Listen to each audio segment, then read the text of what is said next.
శ్రీమాత్రే నమః. అందరికీ నమస్కారం అండి. శివదుర్గ ఛానల్ కి స్వాగతం. అందరికీ కూడా ఆ అమ్మవారి ఆశీస్సులు ఉండాలని మనస్ఫూర్తిగా ఆ తల్లిని వేడుకుంటూ ఈ రోజు దేవీ నవరాత్రులలో 4వ రోజు. ఈ రోజు దుర్గాదేవిని మహాలక్ష్మీదేవిగా అలంకరిస్తారు. పరమ పవిత్రమైనటువంటి ఈ కథను ఈ రోజు విన్నా, చదివినా, వినిపించినా అమ్మవారి యొక్క సంపూర్ణ అనుగ్రహం లభిస్తుంది. కాబట్టి భక్తి శ్రద్ధలతో ఈ కథను వినండి. ఆత్రికి అనసూయ అంశతో జన్మించిన వాడు దుర్వాసుడు. కోపానికి పురుష రూపం కోపించాడు. అంటే బ్రహ్మాదులను కూడా గడగడలాడించగలిగినటువంటి అపర రుద్రుడు. తాపసులలో మిన్నగా పేర్కొన్నవాడు. ఒకప్పుడు భూమినంతలో కూడా పరిభ్రమించి ఇంద్రలోకానికి వెళ్ళాడు. అప్పుడు ఒక విద్యాంతర కాంత నందనవనంలో ఉన్నటువంటి పారిజాతం నుండి పువ్వులు కోసి దండను అల్లి పట్టుకుని ఎదురుగా వచ్చినటువంటి దుర్వాసుని చూసి ఆ దండను ఇచ్చి నమస్కరించి వెళ్లిపోయింది. దుర్వాసుడు దండను తన యొక్క జడలకు వేలాడగట్టి విలాసంగా ఏనుగులాగా నడుస్తూ వస్తూ ఎదురుగా ఐరావతుడై వస్తున్నటువంటి ఇంద్రుని చూసి కొంచెం పక్కకు వర్తిగిలి నిల్చున్నాడు. ఒకంతసేపటికి ఇంద్రుడు దగ్గరగా వచ్చాడు. వెంటనే దుర్వాసుడు తన యొక్క జడలలో ఉన్నటువంటి ఆ పూలదండను తీసి ఇంద్రుడికి అందించి దీవించాడు. ఇంద్రుడు ఆ దండను అంకుశంతో అందుకుని అలక్ష్యంగా ఐరావతం కుంభస్థానం పైన ఉంచాడు. ఆ పూలదండ పరిమాణానికి గండు తుమ్మెదలు రోధ చేస్తూ దాని మీద ఐరావతం బెదిరి ఆ యొక్క పుష్పమాలికను తొండంతో కింద పడేసి కాళ్ళతో తొక్కి రేగులు కట్టి నలిపి విసిరివేసింది. ఇటు అటు ఉన్నవారు ఇంద్రుడు ఏనుగు చేసినటువంటి పనికి చప్పట్లు చరుస్తూ పకపక నవ్వసాగారు. అప్పుడు దుర్వాసుడు ఆ యొక్క వికారపు పని చూసి నిప్పులు కల్కుతూ కళ్ళతో చూస్తూ, ఔరా ఇంద్ర, అమరాధిపతివని ఆదరించి మన్ననగా పూలదండను ఇస్తే రాజ్యాధికార మదనంతో ఇలాంటి దుర్వినీతి పని చేస్తావా? నీ సిరి సంపద సముద్రంలో కలియుగునుగాక అని చెప్పించి విడుస్తూ వడివడిగా అడుగులు వేస్తూ వెళ్లిపోయాడు. వెంటనే ఇంద్రుడు ఏనుగు మీద నుండి కిందకు దిగి పరిగెత్తుతూ పోయి దుర్వాసుని యొక్క పాదాలకు సాష్టాంగం నమస్కరించి లేచి చేతులు జోడించి, మహామునింద్ర, క్షమించు, నా తెలివి తక్కువతనాన్ని కూడా క్షమించు, నన్ను అనుగ్రహించు అని గద్గత కంఠుడై ప్రార్థించగా దుర్వాసుడు నెయ్యి పూసినటువంటి అగ్గిలాగా మరింతగా ఉడికెత్తి, దుర్మార్గుడా, మర్యాద మన్నన లేక నన్ను అవమానిస్తావా? ముజ్జగాల దొరతనం అంత మెత్తెక్కించిందా? అలా చేసినటువంటి అవమానం చాలక ఇంకా ఏదో అని నన్ను బల్లో వేసుకోవాలని చూస్తున్నావా? నోరు మూసుకొని పోతావా సరే, లేదా నీ పేరు ఊరు లేకుండా శపిస్తాను చూడు అని అన్నాడు. ఇక దొంగ వేషం వేసి అహల్యను అవమానించి గౌతమునిచే దయతలచి బ్రతికి వచ్చాడు.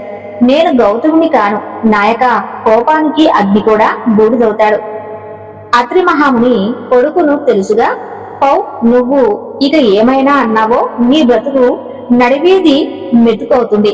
భరించరానటువంటి అవమానం చేశావు, పోరా అని బడిబడిగా పరిగెత్తినట్లుగా వెళ్లిపోయాడు. చేసేది లేక ఇంద్రుడు వెనుతిరిగి వచ్చి కందిపోయినటువంటి హృదయముతో కుంగుతూ ఐనావతారం ఎక్కి ధారగా కన్నీరు కారేటటువంటి కళ్ళతో భవనానికి వెళ్ళాడు. అంతే, అమరావతిలో ఒకటే కలకలం. ఏమిటో అని బిక్కముఖంతో భవనముల నుంచి వెలుపలకు వచ్చి నిలుచున్నాడు. అప్సరసలు, కల్పవృక్షాలు, కామధేనువు, ఐరావతం, ధనరాశులు ఒకదాని వెంబడి ఒకటి పెనుగాలికి దొర్లిపోయినట్లుగా అన్నీ కూడా అదృశ్యమైపోయాయి. ఇంద్రుని ఆజ్ఞగా ఈ అమరావతి అంతా కూడా సర్వశూన్యమైపోయింది. దుర్వాసులు పెట్టినటువంటి శాపం ముల్లోకాల ప్రభువుకి తగినటువంటి ముజ్జగాలకు ఆవరించింది. ధరలో దాన ధర్మాలు తెరచాటయ్యాయి.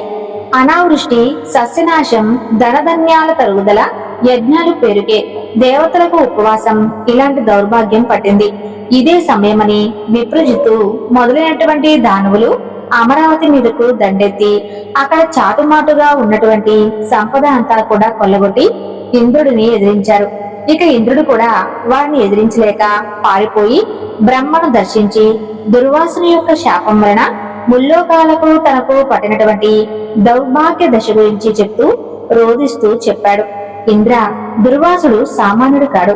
సిరి సంపదలు నీకు పోయినా నువ్వు ప్రాణాలతో ఉన్నావు, అందుకు సంతోషించు. ఆ దుర్వాసుడి యొక్క పేరు చెబితేనే నా గుండె కూడా గడగలాడుతుంది. ఒక్క మాట విను. ఎలాంటి ఆపదలను చూసి సిరి సంపదలు నింపుగా కలిగించి కాపాడేటువంటి సర్వశక్తి సంపన్నుడు లక్ష్మీనారాయణుడు. ఆ స్వామిని ప్రార్థించు అని అగ్ని మొదలు దిగ్బాలకులు బృహస్పతి మున్నగనల మునులకు వెంట నుంచొని బ్రహ్మ పాలసముద్రం వద్దకు వెళ్ళాడు. అందరూ కూడా శ్వేత దీపం చేరారు. ఆ దీపం నడుమ ఉన్నటువంటి వైకుంఠమును, దానిలో లక్ష్మీ మండపంపై శనకాదు దివ్య ప్రసంగాలు వింటూ ఉన్నటువంటి కోటి కందరవ మూర్తిని, పునరీకాంక్షని, దివ్య అలంకరణ శోభితుని, పీతాంబరుని, లక్ష్మీ మనోహరుణ్ణి దర్శించి ఆనంద పరుషులయ్యారు. వివిధ రీతులా స్తుతించారు. ఆ సమయంలో లక్ష్మీపతి ఇంద్రుని చూసి, దేవేంద్ర, ఏమిటి వార్త? చినబోయినటువంటి ముఖంతో చెనుదిరిగి కనిపిస్తూ ఉన్నావు. బ్రాహ్మణ క్షోభ నీకు తగినట్లుగా తోచుతూ ఉంది అని అనగా, బ్రహ్మ దుర్వాసుడు శపించడం, ఇంద్రరాజ సంపదలు సర్వశూన్యమవడం చెప్పాడు. ఈ దౌర్భాగ్యం ఎలా తప్పుతుందో సెలవీవలసిందిగా అడిగాడు. అంతా విన్నటువంటి శ్రీహరి కనికరపు చూపుతో ఇంద్రుణ్ణి చూసి, విచారించవద్దు, నేను చెప్పేది జాగ్రత్తగా విను. దిక్పాలకులతో వెళ్లి రాక్షసులతో కపటపు సంధి చేసుకుని మీరు పాలసముద్రంలో ఔషధులేతలు వేసి మందగిరి కవముగా, వాసుకి తాడుగా ఆ యొక్క సముద్ర మదనం చేయండి. నా సహాయం సమయాలు సారంగా ఉంటుంది. అమృతంతో సహా మహితా వస్తువులు ముల్లోకాల వైభవానికి కారణమవుతులేనటువంటి కూడా వస్తాయి. అమృతం పానమవుతుంది. ఆ పోయినటువంటి సంపద అంతా కూడా మీ వశం అవుతుంది. రాక్షసులకు చెందేది శ్రమ మాత్రమే. నువ్వు యథాపూర్వముగా ముల్లోకాల అధిపతి అవుతావు అని ధైర్యం చెప్పి పంపిస్తాడు. అందరూ కూడా ఆనందంగా వెనుతిరిగి వచ్చారు. చమత్కారంగా మాట్లాడినటువంటి ధనుదులతో సంధి చేసుకున్నారు. మందరగిరిని పెళ్లగించి తెచ్చారు. వాసుకుని కవ్వపు తాడుగా చుట్టి పాలకడిలో వేశారు. ఔషధిలతలు చుట్టూ ఉంచారు. అడుగున ఆధారం లేక మందరగిరి లోనికి దిగజారింది. ఇంద్రుడు పునరీకాంక్షని ధ్యానించి ప్రార్థించగా పద్మాక్షుడు వచ్చి లక్షయోజన విశాలమైనటువంటి కూర్మరూపం ధరించి జలదిలో ప్రవేశించి మందరగిరిని పైకెత్తి తన యొక్క వెన్నుపై ధరించాడు. నిజరూపంతో వచ్చినటువంటి దేవదానులను చూసి తెరవండి అని ప్రోత్సహించాడు. దేవతలు వాసుకి యొక్క తోకను, దానవుల తలను పట్టుకొని మందరగిరిని తిప్పడం ప్రారంభించారు. వాసుకి శ్రమ పడుతూ విడుస్తూ ఉన్నటువంటి నిట్టూర్పులతో విషజ్వాలలు వచ్చి దానవులను బాధించేవి. వారు ఆ బాధకిచ్చికి అలాగే తిప్పుతూ ఉంటే దేవతలు ఎలాంటి శ్రమ ఎరుకక తిప్పుతూ ఉన్నారు. ఆ విధంగా తరువుగా సముద్రం నుండి కల్పవృక్ష కామధేనుములు, చింతామణి, రంభాది అప్సరసలు, ఐరావతము వెలికి రాగా శ్రీపతి ఆ యొక్క సమూహమును ఇంద్రుడికి అప్పగించాడు. ఆ తర్వాత నవనిధులు పుట్టగా కుబేరునికి ఇవ్వగా ఒక కల్లుకుండ రాగా దానిని దానవులు కైవసం చేసుకున్నారు. భరించాలన్నటువంటి విషయం రాగా సర్పాలు తీసుకున్నాయి. ఆ తర్వాత అమృత కలశం పట్టుకుని దివ్యాంబరధరుడు ధన్వంతరి వెలికి వచ్చి విష్ణువు కనుసైగచే తీరమనుందినటువంటి ఒక వృక్షము కింద నిలుచున్నారు. ఆ తర్వాత పద్మపాణి, లోకజనని, విద్వాంసుని యొక్క ఉపాసన, దేవత, త్రిలోక సుందరి, దయారాశి లక్ష్మీదేవి పాలకడలి తరంగాల మీద నుండి తీరానికి వచ్చింది. మునులు శ్రీదేవిని శ్రీ సూక్తముతో స్తుతించారు. విశ్వాసం మొదలైనటువంటి గంధర్వులు శుభగీతాలు పాడారు. ఘృతాచి మొదలైనటువంటి అప్సరసులు ముచ్చటగా నాట్యమాడారు. ఐరావతి దిగ్గజాలు సువర్ణ కలశాలతో గంగాజలం తెచ్చి అభిషేకించాయి. సముద్రపతి ఎన్నడూ కూడా వాడినటువంటి పద్మమాలిక ఇచ్చాడు. విశ్వకర్మ దివ్య రత్నాలంకారాలు సమర్పించాడు. బ్రహ్మ, రుద్రాది దేవతలు దివ్య మూల్యాంబరాలతో చందనంతో అలంకరించారు. ఈ విధంగా ఆ దేవిని దేవదేవుడు పరిహరించి వక్షస్థల నివాసినిగా చేసుకున్నాడు. వెంటనే ముల్లోకాలు కూడా సకల సంపదను పొంది కలకలలాడాయి.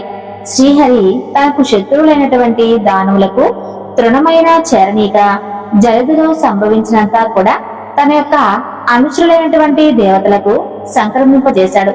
అంతలో విప్రజిత్తు మొదలైనటువంటి దానవులు గుమికూడి అమృత కలశం తీసుకుని పోయారు. దేవతల అందరూ కూడా బిక్కముఖాలతో చూస్తూ నిలుచుని ఉన్నారు.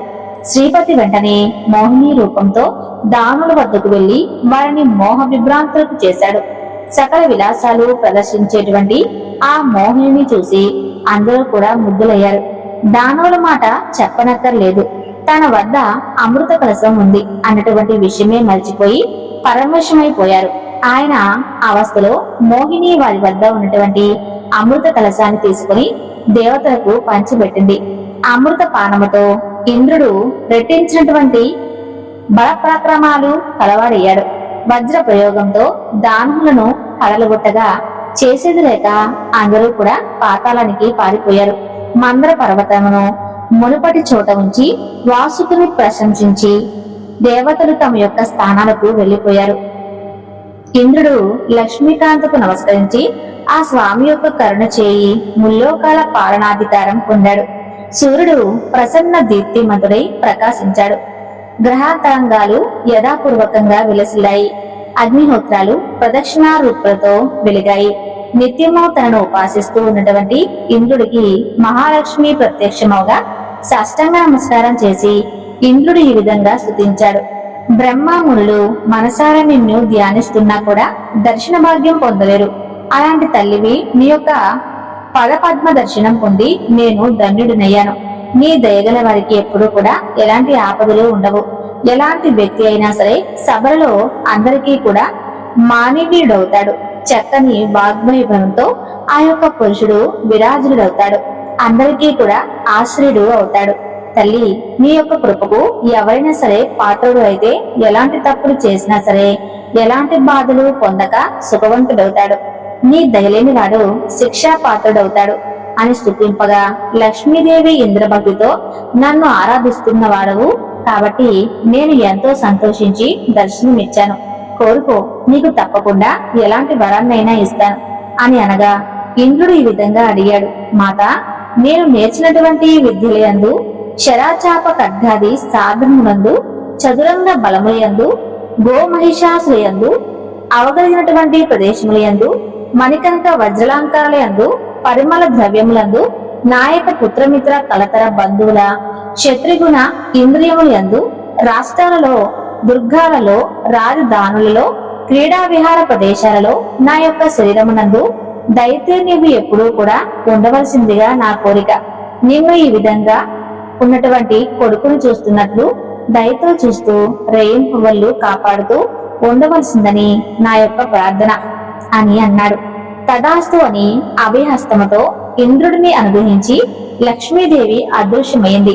ఆనాటి నుండి ఇంద్రుడి యొక్క నివాసం లక్ష్మీకలతో రాణిస్తూ ఉంది. వాసుదేవుడు కృతయుగమునందు పరశురాముడిగా అవతరించగా లక్ష్మీదేవి భూదేవి అయ్యింది. త్రేతాయుగమున శ్రీరాముడిగా అవతరించిన సీతాదేవి అయ్యింది. ద్వాపర యుగమునందు కృష్ణావతారము కాగా ఆ దేవి రుక్మిణీదేవి అయ్యింది. కలియుగమున సూర్యరూపుడు కాగా ఆమె పద్మిని అయ్యింది. ఈ విధంగా లక్ష్మీదేవి పద్మాక్షిణకు తోడై ఉంటుంది. ఆ స్వామి దేవరూపంలో ఉంటే ఆ దేవి దేవతాకాంత రూపాన, మానవ రూపంలో ఉంటే మానవ కాంతగా ఉండి అర్ధాంగులాగా అనుసరిస్తూ ఉంటుంది. ఇది శ్రీ లక్ష్మీదేవి యొక్క చరిత్ర. దేవీ నవరాత్రులలో 4వ రోజు అయిన శ్రీ మహాలక్ష్మీదేవి యొక్క చరిత్రను విన్నారు కదా. ఎంతో మహిమగల తల్లి. ఆదరిస్తే మనల్ని సిరి సంపదలతో తులతూగేలా చేస్తుంది. ఈ వీడియో మీకు నచ్చితే తప్పకుండా జై మహాలక్ష్మి అని కామెంట్ చేసి వీడియోని లైక్ చేయండి. ధన్యవాదాలు.